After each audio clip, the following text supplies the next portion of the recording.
Abra la palabra de Dios en el Evangelio de Mateo capítulo 5. Hoy hablaremos del tema ¿es lo que está adentro lo que cuenta? En 1924 el arqueólogo Howard Carter descubrió la tumba del rey Tutankamón. Ese sarcófago ahora está en el Museo Egipcio y en realidad son dos sarcófagos, uno dentro del otro. El segundo estaba cubierto con oro y cuando abrieron ese pequeño ataúd vieron la momia del rey Tut, envuelta en un manto tejido con oro, y tenía una máscara de oro sobre su rostro. Pero cuando quitaron esa máscara de oro y abrieron el manto dorado, lo que encontraron fue una momia seca y desintegrándose. Por fuera, una hermosa máscara dorada y telas tejidas con oro, y por dentro, nada más que el esqueleto calcificado de un hombre. Es lo que está dentro lo que cuenta, lo que tiene valor. ¿No le parece? No es la máscara que nosotros muchas veces nos ponemos y la fachada exterior impresionante. Por lo general, eso lo hacemos para esconder la podredumbre de nuestra vida espiritual. Los fariseos eran maestros en esto. Exteriormente, lucían muy bien. Pero Jesús les dijo: «Ay de vosotros, escribas y fariseos, hipócritas, porque sois semejantes a sepulcros blanqueados, que por fuera, a la verdad, se muestran hermosos, mas por dentro están llenos de huesos de muertos y de toda inmundicia». Bien, veamos Mateo 5, desde el verso 20. «Porque os digo que, si vuestra justicia no fuere mayor que la de los escribas y fariseos, no entraréis en el reino de los cielos». Puede imaginarse cómo sería una iglesia llena de escribas y fariseos. Yo creo que, primero, estarían siempre en el servicio dominical. Segundo, serían muy puntuales. Tercero, todos tendrían sus Biblias. Cuarto, darían sus diezmos. Quinto, nunca maldecirían ni dirían una mala palabra, ni se emborracharían, ni adulterarían. Y sexto, todos irían al infierno. Pero Jesús dijo que si nuestras justicias no fueran mayores que la de los escribas y fariseos, no podremos entrar en el reino de los cielos. Pero quiero que note que no está hablando de lo que está fuera, sino de lo que está dentro. Y da 6 ilustraciones para mostrarles a los fariseos lo que había en verdad en sus corazones. La primera ilustración la encontramos en Mateo 5:21. «Oísteis que fue dicho a los antiguos, no matarás, y cualquiera que matare será culpable de juicio. Pero yo os digo que cualquiera que se enoje contra su hermano será culpable de juicio. Y cualquiera que diga necio a su hermano será culpable ante el concilio. Y cualquiera que diga fatuo quedará expuesto al infierno de fuego». Los fariseos tenían una forma de religión exterior, superficial, hipócrita. ¿Cómo los describe Jesús? Veamos Mateo 23, desde el verso 23. «Ay de vosotros, escribas y fariseos, hipócritas, porque diezmáis la menta y el eneldo y el comino, y dejáis lo más importante de la ley, la justicia, la misericordia y la fe. Esto era necesario hacer sin dejar de hacer aquello. Guías ciegos, que coláis el mosquito y tragáis el camello». Si el asunto no fuera tan serio, yo diría que hay tremendo humor en lo que Jesús les dijo. Los escribas y fariseos, cuando diezmaban plantas o granos, eran meticulosos contando: de 10 hojas de menta, 9 para mí y 1 para el Señor. De 10 granos de trigo o cebada o lo que fuere, 9 para mí y 1 para el Señor. O sea, para ellos aún el acto de diezmar era externo y se olvidaban de practicar, según la ley, actos de justicia, misericordia y fe. ¿Se puede imaginar lo ridículo o risible de esa situación cuando les dice que ellos eran muy cuidadosos para no ingerir ni siquiera un pequeñísimo mosquito, pero no tenían ningún problema tragándose un camello? Veamos el verso 25. «Ay de vosotros, escribas y fariseos, hipócritas, porque limpiáis lo de fuera del vaso y del plato, pero por dentro estáis llenos de robo y de injusticia». La idea hace referencia a alguien que limpia solo la parte exterior del vaso o del plato, pero ni siquiera toca la parte interior. Y Jesús dijo que esa era la forma en que ellos practicaban su religión, limpios por fuera, pero completamente sucios por dentro.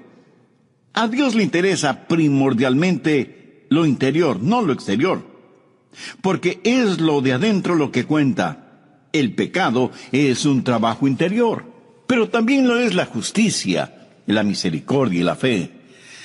La vida de los escribas y fariseos parecía tan recta exteriormente, pero el corazón de ellos estaba totalmente torcido.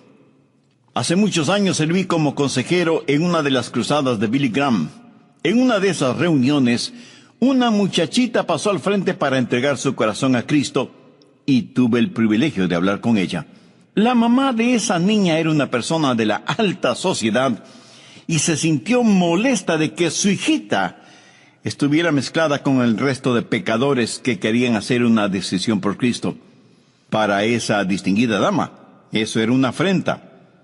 De hecho, ni siquiera entendía por qué su hijita tenía que ser salva, y le decía que no tenía que hacerlo, que ella, como madre, sabía que su hija era muy buena y cosas por el estilo. Bueno, nunca olvidaré lo que esa niña le dijo a su madre mirándole fijamente a los ojos. Mamá, tú no puedes ver mi corazón. Esa jovencita sabía que era pecadora y que necesitaba ser salva, pero su madre era como los fariseos de antaño, preocupados por lo exterior, a expensas de lo interior. Un hombre no es pecador porque peca, peca porque es pecador. Un hombre no es ladrón porque roba, roba porque es un ladrón. Un hombre no es mentiroso porque miente, miente porque es mentiroso. Jesús dice que estas cosas salen del corazón, y esa es la razón por la que dice que nuestra justicia debe ser mayor que la de los fariseos y de los escribas. Y muchas de esas personas a quienes Jesús habló y testificó, nunca se salvaron porque nunca se consideraron pecadoras. Antes de ser salvo, un hombre tiene que reconocer que es pecador. Mire lo que Pablo dice en Romanos 10:3. Porque ignorando la justicia de Dios y procurando establecer la suya propia, no se han sujetado a la justicia de Dios. Por eso aquí en el Sermón del Monte, Jesús va a demoler la autojusticia de esa gente y a demostrar que ellos tienen necesidad de Él y que necesitan ser regenerados. Así que la primera ilustración tiene que ver con el asesinato, y Jesús cita uno de los 10 mandamientos, Éxodo 20:13, no matarás. De paso, permítame decir que los 10 mandamientos no prohíben todos los asesinatos. Cuando dice no matarás, eso es lo que literalmente significa. Pero, por ejemplo, el matar animales no está prohibido.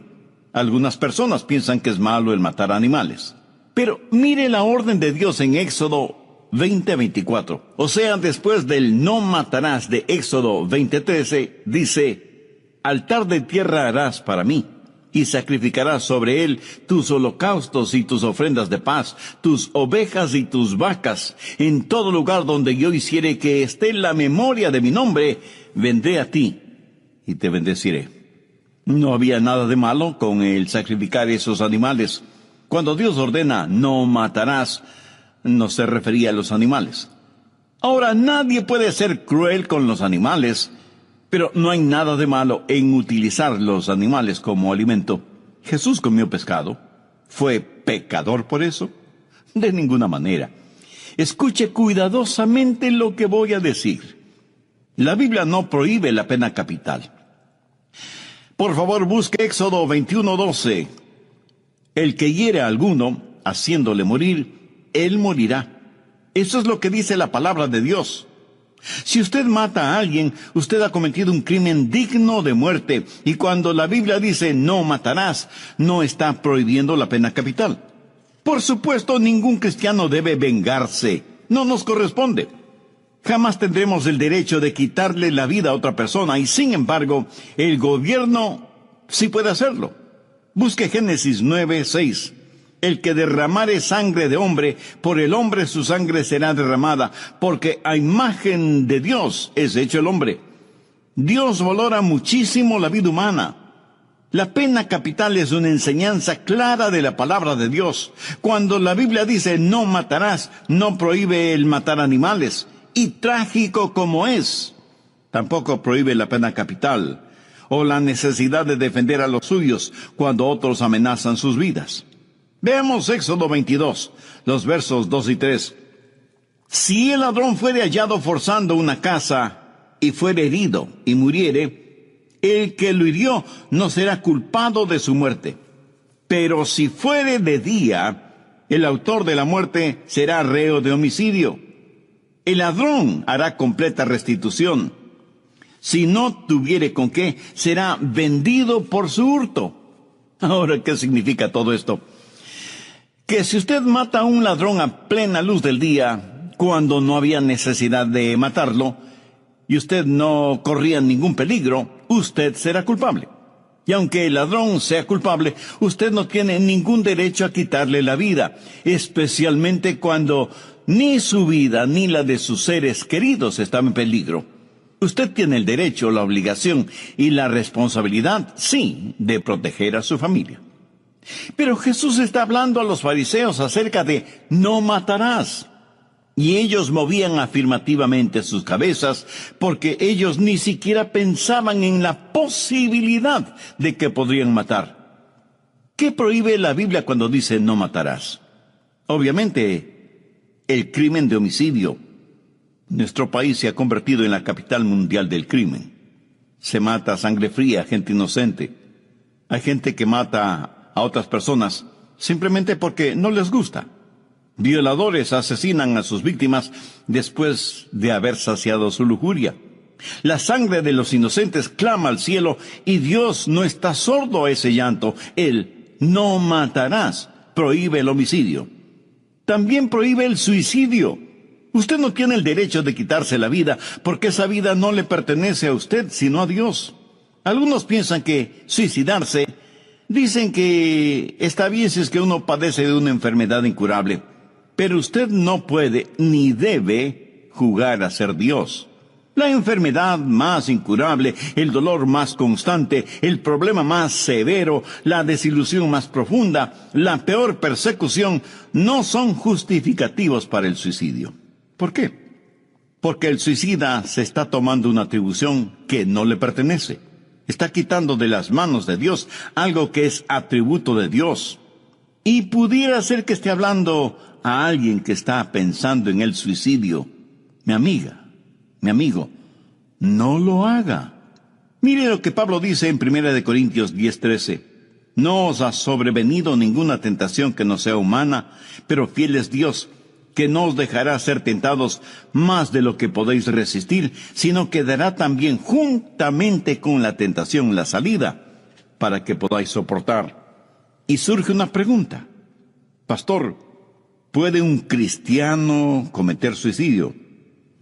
Si un cristiano está mentalmente enfermo, existe esa posibilidad, pero es una posibilidad trágica. Una persona que se suicida cuando esté frente a Dios se sentirá profundamente avergonzada. Por lo tanto, no tenemos el derecho de quitar la vida a otra persona debido a la valía de la vida humana. Y aquí debo mencionar el horrible crimen que cometen quienes están en la industria del aborto, asesinando a inocentes e indefensos bebecitos en el vientre de sus madres, siendo muchas veces las mismas madres las que piden o aprueban esos asesinatos. Y muchos me dirán, pero pastor, el aborto ya es legal en muchos países. Escúcheme, no todo lo que es legal es correcto o justo. El doctor Gallup es un investigador que dijo lo siguiente: si un doctor acepta dinero para matar a un bebé en el vientre de la madre, también podrá matarle a usted con una inyección si sus hijos le pagan. Y no tenemos el derecho de suicidarnos debido a que nuestra vida le pertenece a Dios. Escuchando las enseñanzas de Jesús, los fariseos seguramente decían: qué bueno que no somos homicidas, ni suicidas, ni infanticidas. Y cubriéndose con el manto de su autojusticia, se sentían seguros. Pero Jesús no solo que habló de la malicia del asesinato, sino que habló también del ácido de la ira. Mateo 5:22. Pero yo os digo que cualquiera que se enoje contra su hermano será culpable de juicio. Y cualquiera que diga necio a su hermano será culpable ante el concilio. y cualquiera que diga fatuo quedará expuesto al infierno de fuego. Jesús va a destruir la ilusión de la autojusticia. Si algún pecado los fariseos no iban a cometer, sería el asesinato. Pero el Señor Jesucristo va a mostrar que el odio es un ácido corrosivo que destruye a quien lo tiene. Jesús va más allá del acto del asesinato a la actitud detrás del acto, a su motivación, mostrar realmente por qué la gente mata. Un pequeño estaba haciendo sus tareas escolares y de pronto le preguntó a su papá: «Papá, ¿por qué la gente comienza las guerras?» «Bueno, hijo, en la Primera Guerra Mundial los alemanes invadieron Bélgica y...» En ese momento entró la mamá a la habitación y dijo: No fue así. Yo te diré cómo comienzan las guerras. El marido, bastante molesto, le dice a su mujer: «Mira, ¿quieres tú contestar la pregunta de nuestro hijo o me dejas a mí hacerlo? Él me preguntó a mí, no a ti. Además, tú no sabes nada sobre el asunto, así que no te metas en esto». Ella, furiosa, lanzó al piso la ropa que tenía en sus manos y airadamente salió de la habitación dando tremendo portazo. El padre le dice a su hijo: «Déjame decirte cómo empiezan las guerras». Y el hijo, saliendo de la habitación, le dice: «Ya no es necesario, papá, ya lo sé. Comienzan en el corazón». ¿Está usted en guerra con Dios? Eso quiere decir que usted no está de acuerdo con Dios. Usted está en rebeldía espiritual. Pero puede dejar de ser rebelde ahora mismo si se reconoce pecador y busca el perdón de Dios. Estamos estudiando Mateo 5, los versos del 20 al 22, la enseñanza de Jesús acerca del enojo, y habla del enojo cáustico contra el hermano. Eso es cuando alguien le hace daño, usted se llena de enojo, y usted siente ese ácido corrosivo en ebullición dentro de usted. Y poco a poco ese enojo se va convirtiendo en ira, hasta el punto de llamar a su hermano necio. ¿Qué significa esto? Significa que para usted la otra persona no vale nada. Necio. Es una palabra de desprecio. Los prejuicios raciales están cubiertos por esa palabra. Usted desprecia a los demás, se siente superior a otros. Trágicamente eso sucede aún entre cristianos, a quienes se sienten espiritualmente superiores a otros. Y ese enojo cáustico es seguido por el enojo desdeñoso y luego por el enojo condenatorio. Pero Jesús va más allá. Dice que quien llama fatuo a su hermano se irá al infierno. Y eso parece un castigo muy drástico, ¿no le parece? Pero es que debemos entender lo que la palabra fatuo significa en la Biblia. Se refiere a perversidad moral, a impiedad, a maldad. Una persona fatua, a menos que sea redimida y salvada, es una persona condenada y sin ninguna esperanza. El enojo a veces comienza a arder lentamente en el corazón y luego se convierte en un verdadero incendio de trágicas consecuencias. Busque 1 de Juan 3:15. Todo aquel que aborrece a su hermano es homicida. Y sabéis que ningún homicida tiene vida eterna permanente en él. Pastor Rogers, ¿es todo enojo malo? Por supuesto que no. En Efesios 4:16 se nos da 2 órdenes. Airaos, pero no pequéis. ¿Lo ve? Enojarse sin pecar. No se ponga el sol sobre vuestro enojo. La ira es algo malo, pero el enojo justo es diferente. Por lo menos 18 veces en el Antiguo Testamento leemos acerca del enojo de Dios. Y en el Nuevo Testamento tenemos la historia de cuando Jesús se enojó, lanzando afuera a los mercaderes en el templo. Uno puede determinar el carácter de una persona sabiendo qué es lo que le enoja. ¿Qué es lo que le enoja a usted? ¿Que perdió su equipo favorito? ¿Que alguien le ganó el único estacionamiento posible?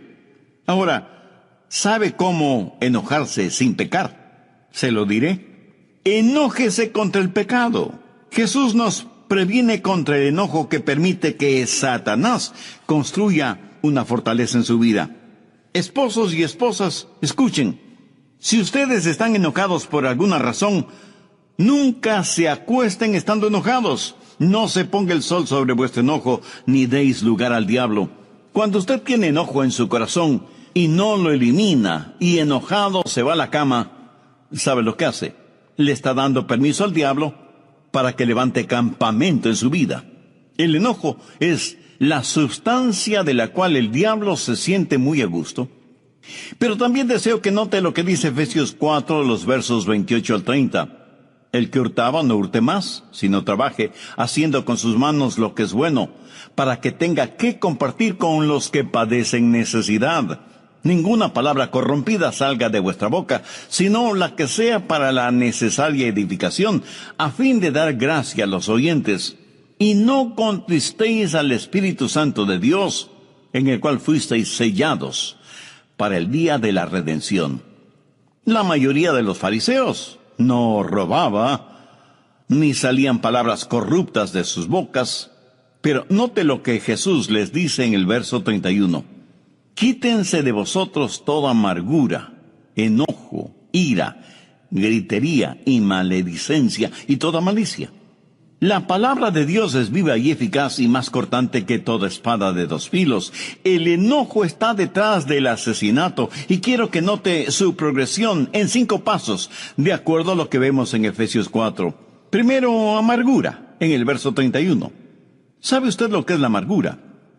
Es ese resentimiento que se anida en su corazón cuando siente que alguien le ha hecho daño, que alguien le ha despreciado, o ha abusado de usted, o le ha deshonrado verbalmente.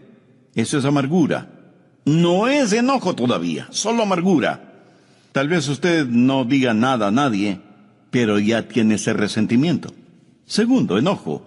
La palabra enojo proviene de una palabra griega que significa quemar lentamente. A veces no ha sentido eso dentro de usted. Es la amargura que se está convirtiendo en enojo. Como decir que está acumulando un material inflamable dentro de usted. Tercero, ira. Alguien abre el cuarto en donde usted tenía todos esos trapos inflamables y el oxígeno produce una combustión espontánea. Y aquello que solo humeaba se transforma en calcinantes llamas. Ira. Gente que súbitamente pierde el control, la compostura. ¿Conoce usted a personas así? Personas de temperamento volátil que cuando llegan al nivel de la ira, rompen cosas, patean puertas y hasta pueden golpear a quien quiera que se les ponga por delante. Y los demás asombrados lo único que preguntan es, ¿qué mosca le habrá picado? Pues es la amargura convertida en enojo que se transforma en ira. Pero eso no es todo. Hay mucho más todavía. Cuarto, gritería. Bueno, creo que todos sabemos lo que es gritería, ¿verdad? Elevamos el tono de nuestra voz.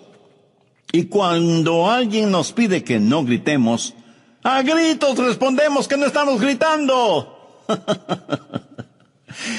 Quinto, maledicencia.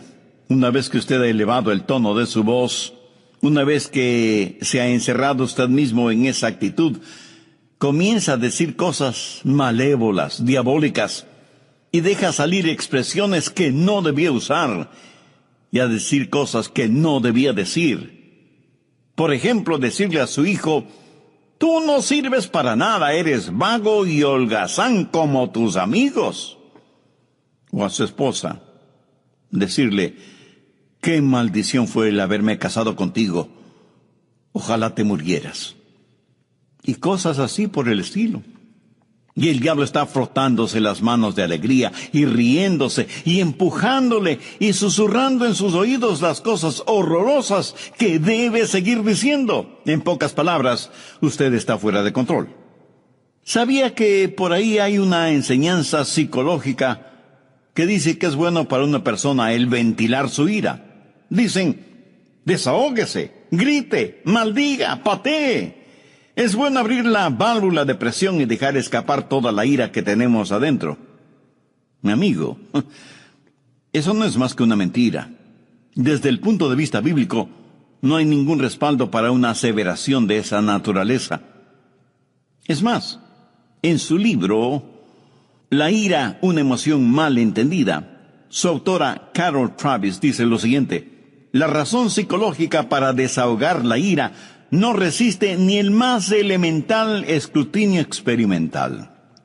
El peso de la evidencia indica precisamente lo contrario.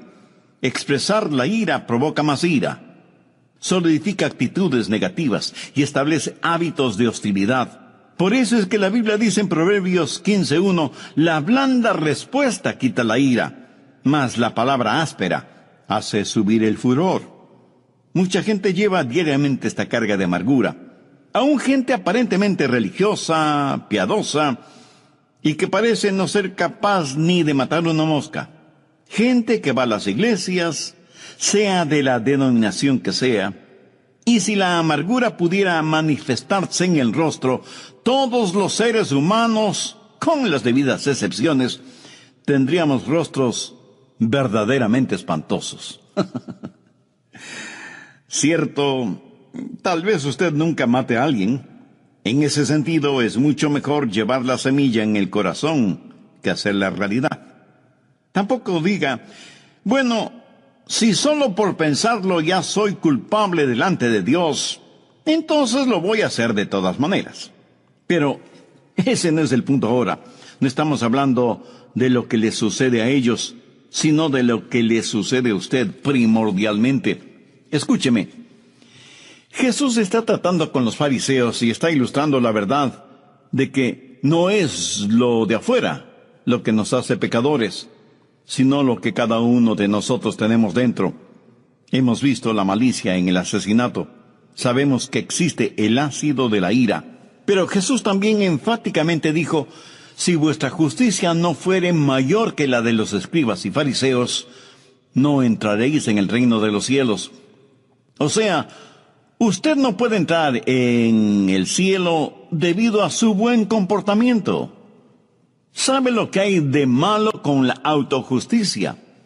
Que es como tratar de llenar un vaso que no tiene fondo.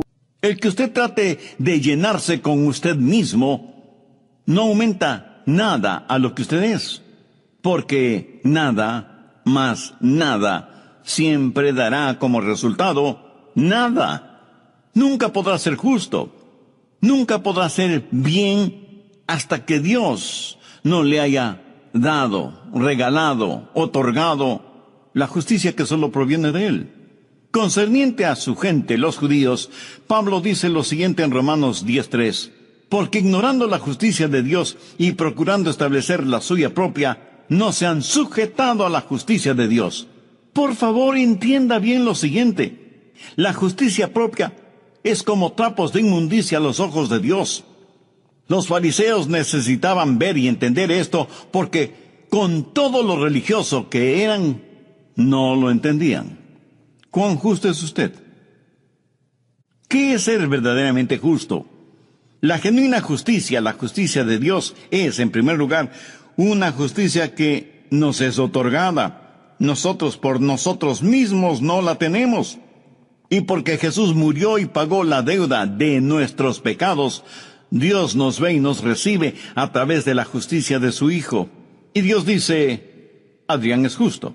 Pero no es por alguna cosa que yo haya hecho, sino porque Jesús hizo en la cruz del Calvario todo, pagar la deuda de mis pecados y cubrirme con la justicia de Él. Pero no solo es una justicia otorgada, sino que es una justicia implantada, que me da una nueva naturaleza.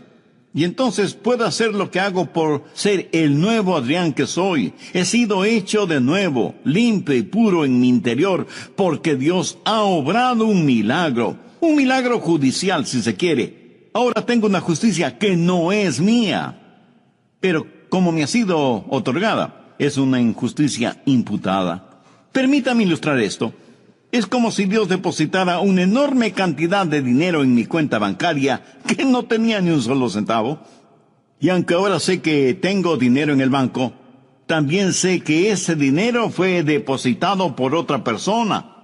O sea que ese dinero me fue otorgado sin que yo haya hecho absolutamente nada para merecerlo. Dios me ve tan justo como su Hijo es justo. Todos mis pecados me han sido perdonados, y esa justicia que Él me ha otorgado hace que el amor de Dios comience a fluir de mí, porque como Pablo dijo, y ya no vivo yo, mas vive Cristo en mí. Y lo que ahora vivo en la carne, lo vivo en la fe del Hijo de Dios, el cual me amó y se entregó a sí mismo por mí. Se cuenta que junto a las puertas del cielo había mucha gente tratando de entrar al cielo. Alguien tocó a la puerta y una voz desde el interior preguntó: